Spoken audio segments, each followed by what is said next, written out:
En las calles más oscuras de Londres, un monstruo caminaba sin ser visto. Era 1888 y la ciudad estaba cubierta por una niebla que hacía que cada callejón pareciera un laberinto de sombras. Durante semanas, la calma se quebró, reemplazada por miedo y desconfianza. Cada sombra parecía esconder un peligro, y cada noche los habitantes de Whitechapel se preguntaban, ¿quién será la siguiente? Fue en ese ambiente de miseria y paranoia donde apareció una figura que marcaría la historia para siempre, dejando tras de sí un rastro de muerte y desconcierto. Sus crímenes eran tan crueles que ni la policía, ni los médicos, ni la prensa podían explicarlos. Cada víctima añadía un nuevo enigma, y cada detalle descubierto solo profundizaba el misterio. Así nació la leyenda que el mundo entero conocería como Jack el Destripador.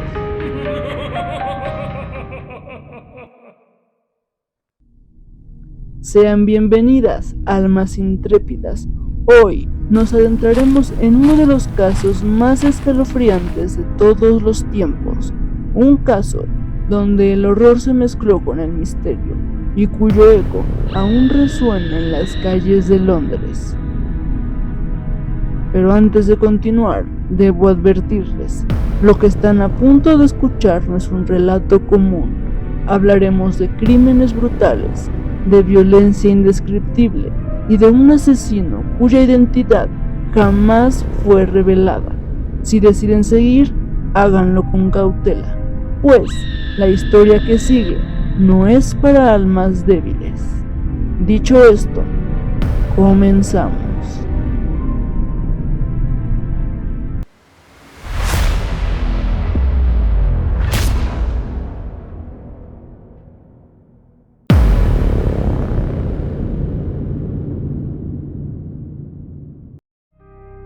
Para entender la historia de Jack el Destripador, debemos sumergirnos en la realidad de Londres a finales del siglo XIX. La ciudad crecía con rapidez gracias a los avances en la industria y el transporte, pero esa prosperidad jamás alcanzó a todos.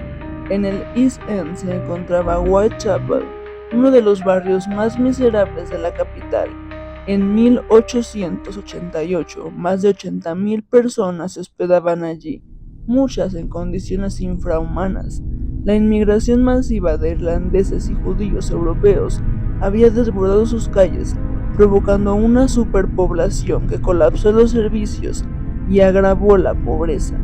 Las viviendas eran húmedas, estrechas y oscuras. Familias enteras se amontonaban en una sola habitación sin agua corriente ni higiene. La tuberculosis, el cólera y otras enfermedades se propagaban con rapidez y la esperanza de vida apenas superaba los 30 años. El trabajo era escaso y mal pagado. Los hombres se veían obligados a soportar largas jornadas de talleres asfixiantes, conocidos como sweater industries. Las mujeres, con aún menos oportunidades, eran empujadas hacia la prostitución. Se las llamaba las infortunadas, y su vida se reducía a noches de alcohol barato, violencia y miedo. Dormían en camas compartidas o, en el mejor de los casos, colgadas en una cuerda en dormitorios colectivos a cambio de unas pocas monedas. La delincuencia y el alcoholismo eran parte del paisaje cotidiano. La policía, con recursos limitados, apenas podía contener la ola de crímenes.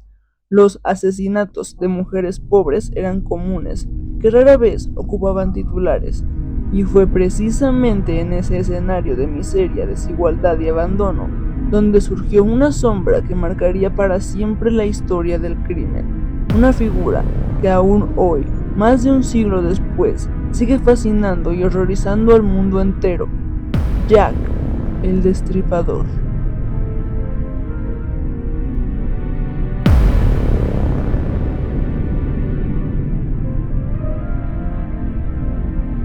Según los documentos de la época, los llamados Whitechapel Murders ocurrieron entre el 3 de abril de 1888 y el 13 de febrero de 1891. Durante ese lapso se registraron entre 11 y 12 asesinatos de mujeres, en su mayoría prostitutas o mujeres vulnerables que vivían en la pobreza extrema. No obstante, los historiadores y los archivos policiales coinciden en que solo 5 de esos asesinatos fueron llevados a cabo por el mismo individuo, quien sería conocido como Jack el Destripador. Estas 5 víctimas son llamadas las 5 canónicas, asesinadas en un periodo de poco más de 9 semanas, entre finales de agosto y principios de noviembre de 1888.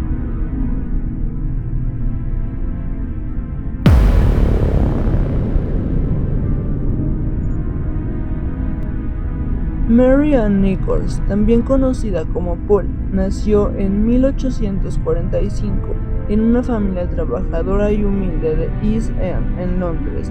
Su padre era carpintero y cerrajero, y desde pequeña conoció lo duro de la vida en los barrios más pobres de la ciudad. A los 19 años, Polly contrajo matrimonio con William Nichols. Juntos tuvieron 5 hijos, pero después de 15 años el matrimonio se desmoronó. Hubo discusiones, acusaciones de infidelidad y problemas económicos que terminaron en separación. Tras la ruptura, Polly quedó prácticamente desamparada. Sin un ingreso estable, se vio obligada a recurrir a trabajos temporales y, como muchas mujeres de Whitechapel, a la prostitución para sobrevivir. También comenzó a luchar contra una fuerte adicción al alcohol. La noche del 30 de agosto de 1888, Polly salió en busca de clientes para reunir el dinero necesario y pagar una cama en un albergue. Alrededor de las 2:30 de la madrugada, una conocida la vio en la calle, algo ebria, pero aún con la intención de conseguir una última moneda. Sus palabras fueron claras: aún me falta un cliente más para pagar mi alojamiento. Esa fue la última vez que la vieron con vida. A las 3:40 de la mañana, un cochero que transitaba por Bucks Row se encontró con una imagen aterradora: el cuerpo de Mary Ann Nichols, el cual estaba tumbado en el suelo boca arriba, con los ojos cerrados y las piernas ligeramente separadas. Su ropa estaba levantada hasta la cintura. La garganta había sido cortada profundamente de lado a lado, y su abdomen presentaba un gran corte y varias incisiones pequeñas, evidencia de una brutal mutilación. La policía llegó poco después, pero no encontró testigos ni pistas claras sobre lo ocurrido. Así, Mary Ann Nichols pasó a la historia como la primera víctima oficial de Jack el Destripador. Su muerte marcó el inicio de una ola de asesinatos que aterrorizaría a todo Londres.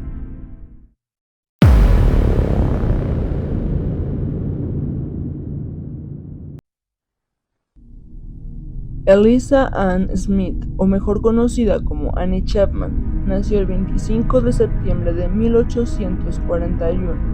En 1869 se casó con John Chapman, un cochero local con quien tuvo 3 hijos. Sin embargo, el matrimonio se vio apañado por el alcoholismo, la enfermedad y la muerte de 2 de sus hijos. Se separaron en 1884 y Annie se mudó al East End, donde vivió en la calle, alojándose en varias pensiones cuando tenía dinero y dependiendo de la caridad y del trabajo sexual ocasional para sobrevivir. Era el 8 de septiembre de 1888 cuando se le vio por última vez. Su cuerpo fue encontrado a las 6 a.m. cerca del patio interior de la calle Hambro Street. Al igual que Polly, tenía su garganta cortada de lado a lado. Su vientre tenía varias puñaladas y le habían extirpado el útero.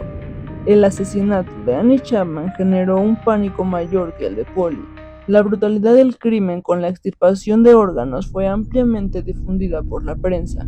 Los periódicos populares comenzaron a cubrir el caso en primera plana, con ilustraciones sensacionalistas y titulares alarmantes.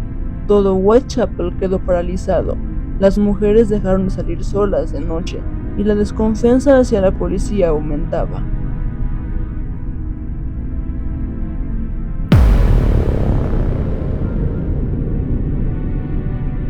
Tras el crimen de Chapman, circularon rumores de un hombre que extorsionaba y amenazaba a prostitutas con un cuchillo. Los periódicos lo bautizaron como Mandil de Cuero, describiéndolo como un judío con aspecto siniestro y un delantal de trabajo. Esto provocó brotes de violencia en el barrio. Tras la presión del pueblo, la policía arrestó al zapatero John Pizer, quien, según algunos testigos, perseguía y acosaba a mujeres en la zona. Finalmente, a falta de pruebas contundentes, Pizer fue liberado, lo que dejó a la policía en ridículo y aumentó la sensación de desconfianza. El 25 de septiembre, la Central News Agency recibió una carta del presunto asesino.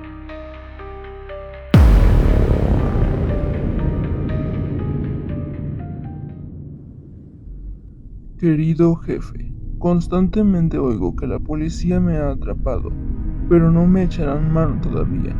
Me he reído cuando parecen tan listos y dicen que están tras la pista correcta. Ese chiste sobre Mandil de Cuero me hizo partir de risa. Odio a las putas y no dejaré de destriparlas hasta que me harte. El último fue un trabajo grandioso. No le di tiempo a la señora ni de chillar. ¿Cómo me atraparán ahora? Me encanta mi trabajo y quiero empezar de nuevo si tengo la oportunidad. Pronto oirán hablar de mí y de mis divertidos jueguecitos. Guardé algo de la sustancia roja en una botella de cerveza de jengibre para escribir, pero se puso tan espesa como la cola y no la pude usar. La tinta roja servirá igual, espero, jajaja. En el próximo trabajo le cortaré las orejas a la dama y las enviaré a la policía para divertirme. Guarden esta carta en secreto hasta que haya hecho un poco más de trabajo y después publíquenla sin rodeos.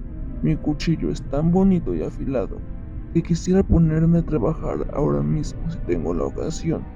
Buena suerte, sinceramente suyo, Jack el Destripador. No se molesten si les doy mi nombre profesional. No estaba bastante bien para enviar esto antes de quitarme toda la tinta roja de las manos. Maldita sea, no ha habido suerte todavía. Ahora dicen que soy médico. Jaja.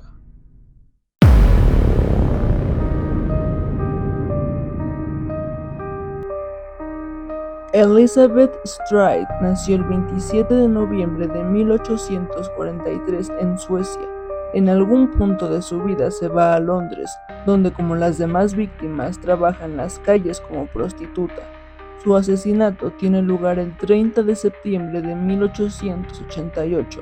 Según la investigación policial, un hombre la atacó matándola instantáneamente con un corte en su garganta de lado a lado. Se cree que el asesino fue interrumpido, ya que un hombre relató que vio la escena y el atacante rápidamente huyó del lugar.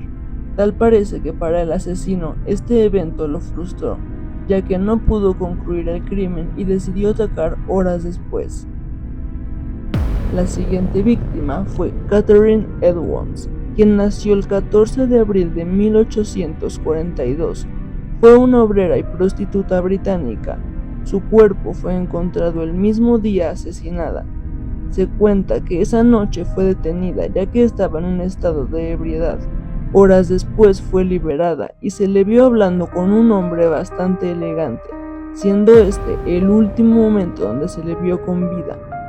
Tan solo minutos después su cuerpo fue encontrado con los mismos signos de violencia que las demás víctimas, la garganta cortada de lado a lado y mutilada. Su rostro y su abdomen habían sido completamente mutilados y le habían sacado los intestinos. Por otro lado, le habían sacado un riñón, le habían cortado una parte de sus senos e incluso le faltaba un pedazo de oreja. Este último fue muy peculiar, ya que la policía recordó la carta donde Jack les advertía que les enviaría la oreja de su próxima víctima. Esto desató aún más la preocupación de la policía, ya que seguían sin poder encontrar al culpable y no sabían cuál sería su próximo movimiento.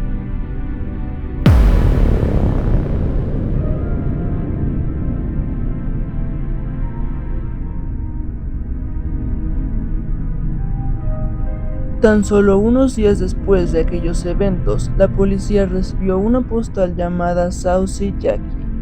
Cuando le pasé el dato, No lo hice en clave, querido jefe. Mañana tendrá noticias sobre el último trabajo de Jack el Pícaro. Esta vez un doble evento. La primera de ellas siguió un poco, y no pude terminar a tiempo, y no tuve tiempo de quitarle las orejas para la policía. Gracias por no haber divulgado mi última carta hasta que me puse a trabajar de nuevo. Jack el Destripador.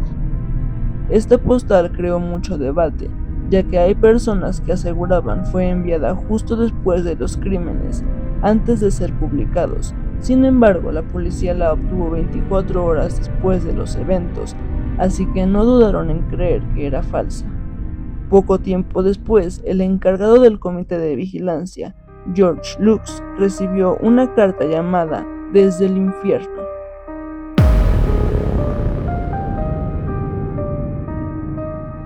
Desde el infierno, señor Lux. Señor, os envío la mitad del riñón que tomé de una mujer. Lo preservé para vosotros. La otra pieza la freí y me la comí. Fue muy agradable.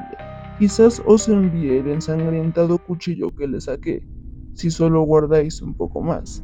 Firmado. Atrapadme cuando podáis, Mr. Lux.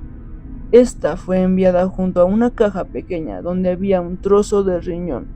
Actualmente se cree que de las 3 cartas recibidas, esta fue realmente enviada por el asesino.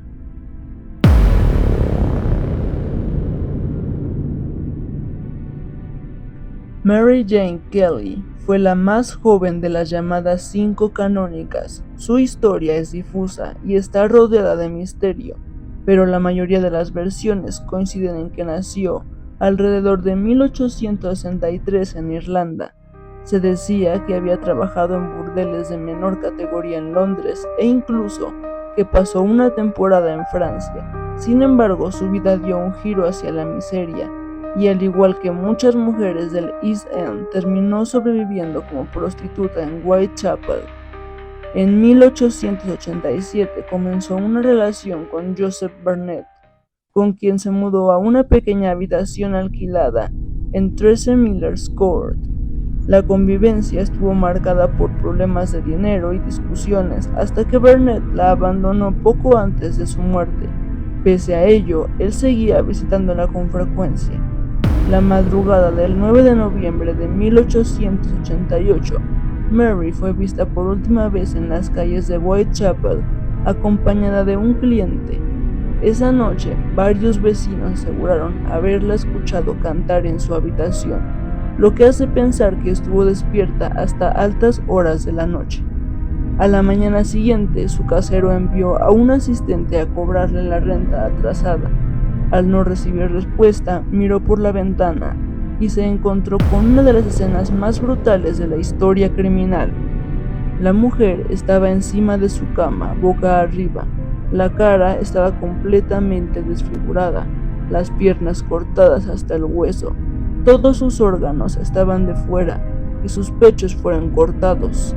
Había órganos en la mesa, sangre por todas partes y le había quitado sus partes íntimas. Fue la víctima encontrada en peor estado. Con su muerte, la serie de asesinatos atribuidos al Destripador llegó a su punto más macabro y para muchos también a su fin. Desde entonces, Mary Jane Kelly es recordada como la última víctima oficial de Jack el Destripador, y su historia simboliza no solo el horror del crimen, sino también la vulnerabilidad de miles de mujeres olvidadas en la miseria y del Londres victoriano. Para este punto, todo tipo de personas fueron sospechosas, entre ellos especialmente médicos, carniceros y cirujanos. Se estima que fueron interrogados aproximadamente 12,000 personas, de las cuales detuvieron a 80 de ellas, ya que cumplían con el perfil o tenían antecedentes criminales. Sin embargo, jamás se dio con el responsable, convirtiéndolo así en el primer asesino en serie sin ser identificado.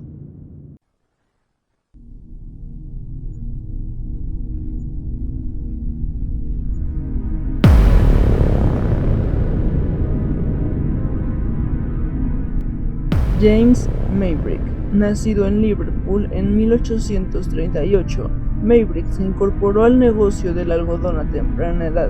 Viajó por Londres, Estados Unidos, contrajo malaria y tuvo una adicción al arsénico. Más de un siglo después de su muerte, salieron a la luz dos pruebas que supuestamente apuntaban a que Maverick y Jack el Destripador eran la misma persona. El primero era un diario supuestamente escrito por el propio Maverick. En este se describen con detalle los asesinatos del Destripador, apuntando a la participación de Maverick en el caso. La segunda prueba es un reloj de bolsillo victoriano, descubierto poco después de que el diario saliera a la luz. El reloj de bolsillo supuestamente pertenecía a Maverick. La tapa trasera del reloj llevaba inscrito el mensaje "Soy Jack J. Maverick", junto con las iniciales de cada una de las víctimas de los 5 canónicos.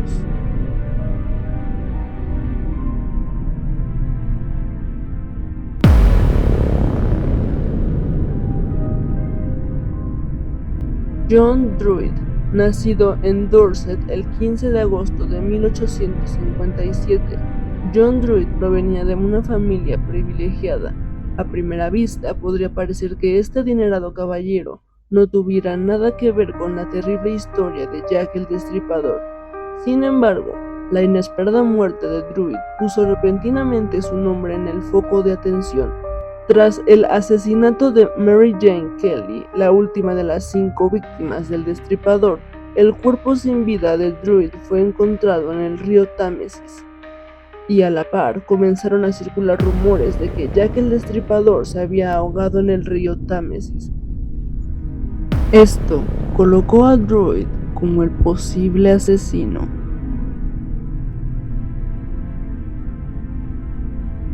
Aaron Kosminski.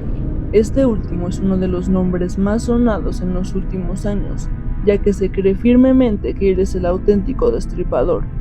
Kosminski fue un judío polaco que emigró brevemente a Alemania, para luego residir en Londres con sus hermanas cuando tenía 15 años. Trabajó esporádicamente como barbero durante toda su vida, pero se cree que dependía en gran medida del apoyo de su familia. Era conocido por experimentar alucinaciones al oír voces y por su miedo a comer o beber cualquier cosa que le dieran otras personas. Sus delirios lo llevaron a ser encarcelado en manicomios. La mayor evidencia que vincula a Kosminski con Jack el Destripador es el descubrimiento de un chal manchado y ensangrentado, encontrado en la escena del asesinato de la 4ª víctima del Destripador. Tras ser supuestamente retirado de la evidencia policial oficial y transmitido de generación en generación, el chal fue comprado en una subasta por el autor Russell Edwards en 2014, quien inmediatamente encargó una prueba de ADN. Sin embargo, los resultados iniciales fueron recibidos con escepticismo, ya que carecían de revisiones por pares. A principios del siglo XIX, la Universidad John Moore de Liverpool y la Universidad de Linz volvieron a realizar pruebas que corroboraron que el ADN presente coincidía con los descendientes modernos de Aaron Kosminski.